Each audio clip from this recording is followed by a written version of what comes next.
akhir-akhir ini air di tangki itu kok kuning sama bau ya? Kenapa sih, Bu? Ucap Tari pada sang ibu yang bernama Tarsi. Ah, perasaan kamu aja. Kan air kita mengalir dari sawah. Wajarlah kalau kuning atau keruh sedikit. Kok ada baunya sih, Bu? Ah, mungkin perasaan aku aja kali ya, Bu. Kan aku lagi hamil. Bu Tarsih tersenyum kala melihat anak satu-satunya itu sedang mengalami masa ngidam. Suami Tari bernama Rohim dan ayah Tari bernama Abidin. Mereka semua tinggal di sebuah desa. Rohim dan Abidin adalah seorang tukang bangunan.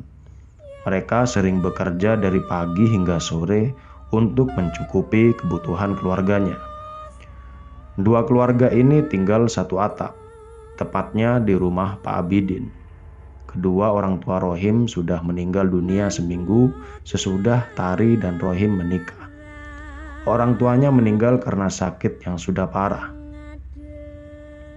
Tari memasak sup daging untuk suaminya itu. Bu Tarsih adalah seorang pedagang bakso di teras rumahnya. Pagi hari mereka sudah sangat sibuk dengan perannya masing-masing. Mas, Pak, supnya udah siap nih. Ayo makan. Tari berteriak kepada suami dan ayahnya itu. Rohim dan Pak Abidin datang dan duduk di meja makan. Pak Abidin duduk di sebelah pancuran keran air dari tangki itu. Ia pun mencuci tangan di sana. Kok bau ya? Ucap Pak Abidin di dalam hati. Pak Abidin menyangka bahwa ini adalah bau biasa. Mungkin rumahnya karena dekat selokan, tapi kali ini baunya sangat menyengat. Rohim langsung mengambil air dari keran itu tanpa rasa bau. Ia langsung merebus air karena ingin membuat kopi. Air pun mendidih dan ia langsung menuangkannya dalam gelas. Rohim menyeruput kopi hitam itu. Sementara Pak Abidin memakan sup daging buatan Bu Tari.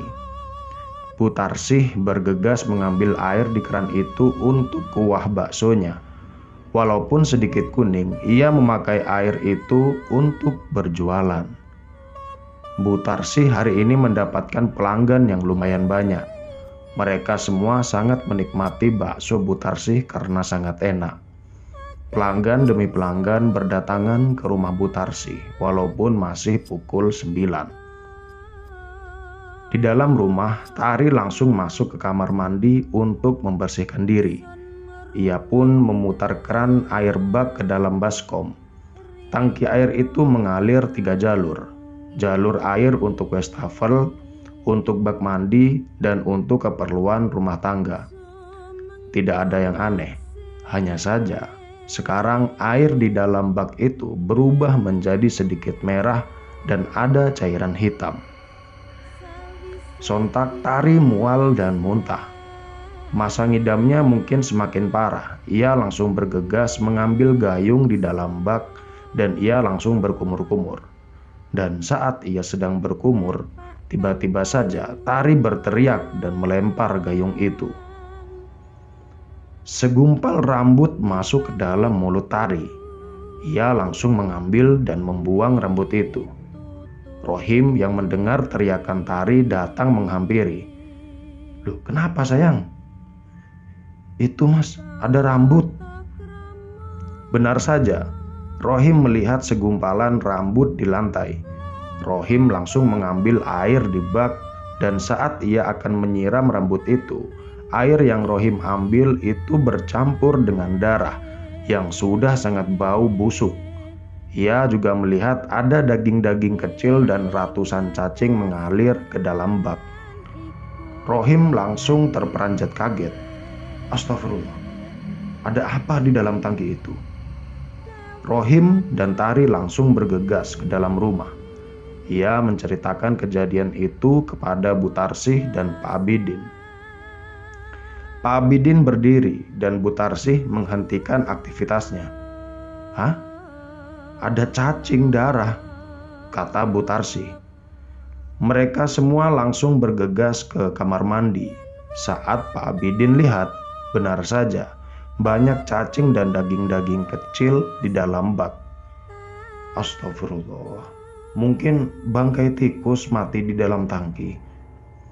Pak Abidin menyangka bahwa ada tikus mati di dalam tangki itu, dan mereka langsung mengecek ke belakang rumah. Mereka menaiki tangga untuk sampai ke tangki itu.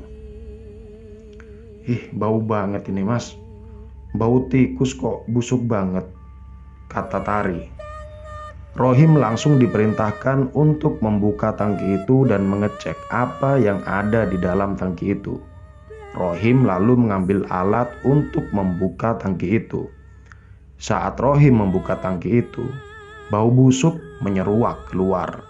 Mereka langsung menutup hidung. Rohim langsung menaikkan kerah bajunya untuk menutup hidungnya. Sangat terlihat, air dalam tangki itu berubah menjadi gelap dan penuh. Pantas saja, air tidak begitu mengalir banyak saat memasak tadi. Bahkan ada yang menyumbat jalur airnya. Rohim langsung mengambil senter karena keadaan sangat gelap. Ia langsung menajamkan penglihatannya agar fokus. Saat itu, ia menyorot ke dalam air tiba-tiba saja. Astagfirullah, astagfirullah. Rohim langsung terperanjat kaget dan jatuh tersungkur ke bawah tanah. Dan Tari langsung turun dari tangga dan ia langsung menggoyang-goyangkan tubuh Rohim karena ia langsung tidak sadarkan diri. Pak Abidin langsung mengecek tangki tersebut dan saat ia menyorotkan senternya, "Ya Allah Bu, itu ada kaki manusia Bu." Bu Tarsih tak mau melihatnya dan langsung memanggil Mbah Darmo. Ia adalah sesepuh dan juga tokoh masyarakat. Dan saat itu Pak Abidin pun berteriak kepada warga di desa itu. Semua warga langsung berkumpul di rumah Pak Abidin. Rohim langsung ditolong oleh warga dan Pak Abidin karena benturan keras membuat kepalanya sedikit benjol. Mbah Darmo datang dan ia menyaksikan semua itu. Warga menutup hidungnya dengan kain dan juga kerah baju. Salah satu warga langsung menelpon polisi. 30 menit kemudian, polisi datang. Betapa kagetnya saat semua orang melihat polisi dan menguras air di dalam tangki itu. Innalillahi wa inna ilaihi raji'un. Ada mayat di dalam tangki ini, Pak, kata Pak polisi. Saat polisi mengambil jasad itu ternyata korban mutilasi. Dan itu adalah jasad wanita muda. Sontak warga langsung berlarian karena ngeri dan juga takut. Dan ada juga yang tetap melihat. Kemungkinan jasad ini adalah korban pembunuhan. Terlihat wajahnya kayak disayat-sayat sama silet. Dan alat vitalnya tertusuk besi panjang. Nggak ada satupun kain yang membalutnya. Jasad itu dalam keadaan telanjang. Mayat itu tanpa tangan. Dan juga kakinya putus memisah. Kakinya mengambang dan juga tangannya hilang. Dan ada bekas tusukan senjata tajam. Ditambah lagi jasad ini kemungkinan kemarin malam udah ada di tangki, kata Pak polisi. Keluarga Pak Abidin yang mendengarnya langsung kaget. Jadi air yang saya pakai untuk sup dan berkumur itu air bercampur dari ini, Pak. Dan Tari pun langsung berteriak dan tidak sadarkan diri. Sementara itu, Bu Tarsih langsung membuang kuah bakso yang ternyata airnya bercampur dengan mayat itu. Pak Abidin menenggak ludah. Ia sangat mual dan ingin mengeluarkan semua yang ada di dalam perutnya tadi. Ia sangat ingat saat ia menyantap sup daging buatan Tari yang ternyata airnya bercampur dari jasad itu. Jadi kuah bakso itu bercampur sama cairan mayat, tapi kenapa baksoku laku ya? Apa mayat itu sebagai pembawa rizki bagiku?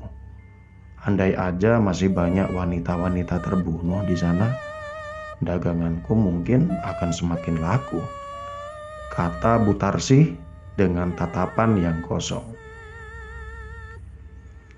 Demikian cerita singkat untuk malam ini. Semoga dari cerita ini kalian bisa mendapatkan hikmah. Dan terima kasih untuk kamu yang sudah mendengarkan cerita ini sampai akhir. Dan saya mohon maaf apabila dalam sajian cerita ini ada kata-kata saya yang kurang berkenan di hati kalian. Saya Udin, host dari Sendirian YouTube channel. Terima kasih.